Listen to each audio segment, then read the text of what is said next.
their weight status will be changing. A variable. And what would that variable do? Well, just like we had a variable that communicated color to this, and just like we had a variable that communicated visual scale, we're going to have a variable that's going to communicate, based on their current weight, what hazard rate should apply in going from normal glycemic to diabetic. Do you see what I'm saying?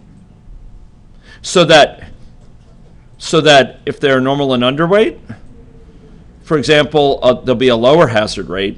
If they're overweight, there'll be a moderate hazard, and for obese, there'll be a high hazard rate of becoming diabetic. Now, you'll find models of me where I actually keep track of the duration of obesity, and indeed some of our work on the research front, as well as others, has looked at the ways in which obesity history, not just current state, make a difference. And we can keep track of that here. That's one of the beautiful things about an individual-based model. You can keep track of their history. What's their cumulative history of our weight? Sort of like with smoking, we have perhaps pack years smoked, right? You can have obesity years, for example, or BMI years, or what have you. But for now, our goals are more modest. We just want the current weight to impact that. So we're going to introduce a variable, ladies and gentlemen. And this variable is going to be diabetes hazard rate, okay? Or for those who are comfortable, you might say diabetes hazard. This is going to be a double precision value. Now,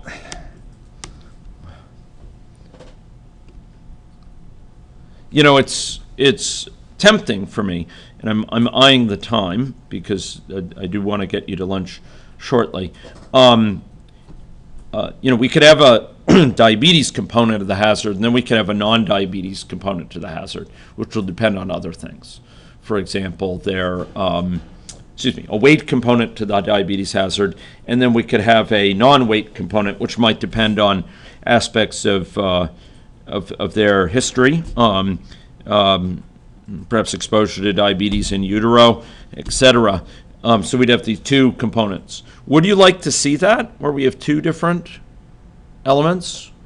Or would you like to just see, we'll set the diabetes hazard to be accordingly here? Let's start with the simple one. Okay, good. So there's diabetes, good call. Okay, diabetes hazard rate. Okay, diabetes hazard, initially we'll give it a value of let's illustrate a point with this. I'm going to give it a value of 0.0. Okay, and although this is not reflective of the actual epidemiology involved, it will help showcase a point here, ladies and gentlemen, that I want to highlight, particularly for later today. Okay, ladies and gentlemen, we are going to have normal and underweight. We're going to assign diabetes hazard rate. We're going to assign it to be 0, okay? And again, I know that's not reflective of the epidemiology, but I want to show something to establish that this is working, okay? So should anyone who's normal and underweight be getting diabetic?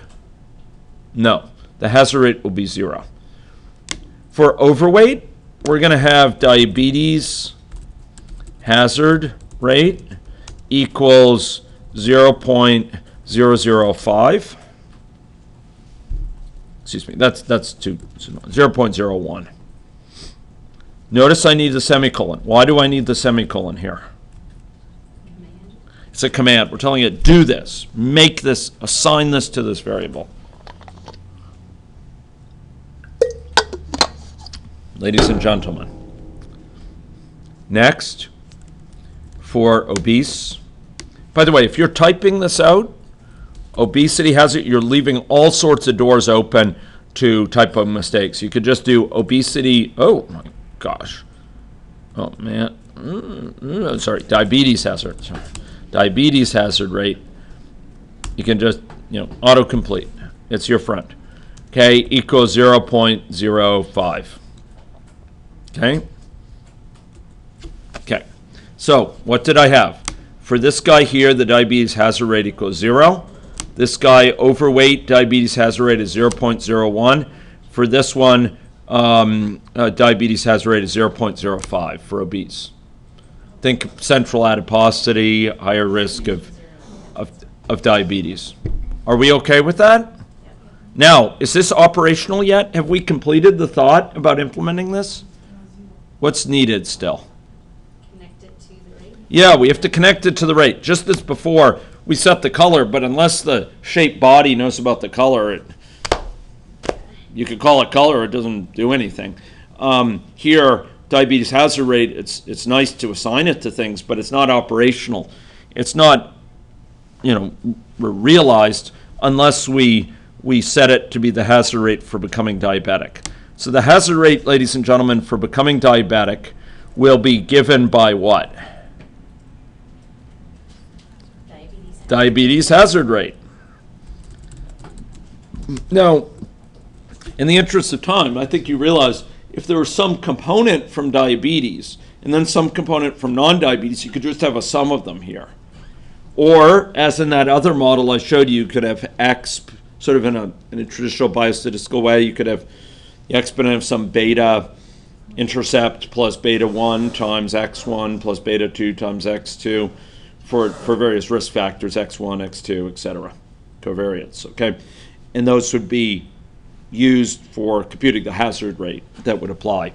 Okay, so, ladies and gentlemen, this here transition depends on the diabetes hazard rate, right? This transition, if someone's normal and underweight, should they make this transition? No. If someone's overweight, could they make this transition? Yes, because it's not 0. If someone's obese, could they make this transition? Indeed. They're at higher risk. Okay, so let's run this model. Now, if this is working properly, should we be seeing people get... No, but diabetic people can become normal. Diabetic people can become... Normal and underweight. They can return to normal and underweight. And They can. remain diabetic. That's true. Good call. Man, you're good. Yeah, that's exactly right. Yes, good call. So someone might not be subject in this state, but they could return to that state. And like this person here, for example, right? It is possible, right? It is possible that they could start. Let's suppose, for the sake of a thought experiment, and you don't have to do this, I will. We had this initial weight distribution, and we started everyone. By the way, here's a visual depiction of it based on these numbers. Suppose I started everyone normal and underweight. I'll go and put this back. I'm going to start everyone normal and underweight. Okay? So everyone's going to start normal and underweight. In fact, ladies and gentlemen, how I did this was bad with a capital B. Okay? I stand before you remiss. So I'm going to undo. AnyLogic's undo function is one of the top features of the package. Okay? Along with find, to go find things, search, replace. This is also your great friend. Also create documentation is very, very handy. I'm going to undo. Control Z, Control Z. Okay? Okay, ladies and gentlemen, that was a bad way to do it. A better way to do it would have been to do the following. Probably would have been less disruptive to do this. Instead of saying initial state equals this, I could have, well, there's a couple of ways. I could actually create a parameter that says start everyone, whether to start everyone normal glycemic, but right now I'll say initial state, ladies and gentlemen, equals normal and underweight state, okay? I just copied that. I'll copy it back in what was there before. Let's run this now, okay? So everyone's now going to start normal and underweight. Now, some of them may become overweight. And once they become overweight, they're subject to diabetes risk, okay? So you'll notice there's now a certain fraction that are diabetic, and there's a certain fraction that that are diabetic, even though they've lost weight, that have remained diabetic. So it is working, ladies and gentlemen. It's working in terms of allowing us to understand the impact of weight change on the one hand on diabetes. Okay, now we could spend about 15 minutes and look at, if we wanted to right now, a visual depiction that would capture this this association between diabetes and weight here. And I'm thinking particularly of of two histograms. One that would show for non-diabetics what their weight profile is, and one for diabetics, their weight profile. That'd be easy enough to do. We could do it in 15 minutes, or we could go to lunch now. Which would you like to do? You're probably better to wait a bit before you go to lunch because of the crowd. The crowds? Yeah. There's a pulse of But others. it might be picked over, so it's. Well, that if you're gonna go to morning Morning hours, hours. that's true. You haven't. That's. But true. I don't have a preference, just Okay. putting it in. Okay, so let's because I know Ping, I think, is coming back for the afternoon, and he won't have built this model with us. Maybe what we'll do is we'll just get it done right now, okay? And you'll see how you could create histograms. Are we okay with that? Yep. Yep. Okay. Okay. Actually, I'm thinking histogram is used for, for numeric values, and particularly for double. And this is not. It's not going to be that. But we could do a bar chart. Okay. We could do pie charts. Those would be sweet. Okay. Yeah. Let's do pie charts. Okay.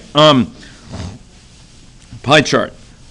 Okay, excellent. I have a question here. Did you make that connection between the becoming diabetic? Yes.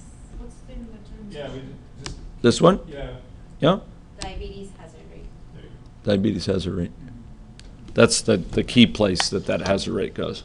Now, do you need to set your, are we gonna, you changed your initial back to, are you gonna? set Oh, it that way? no, I did change it back, yeah. I changed it back, good call, but I changed it back to draw from that. Okay, ladies and gentlemen, so we're going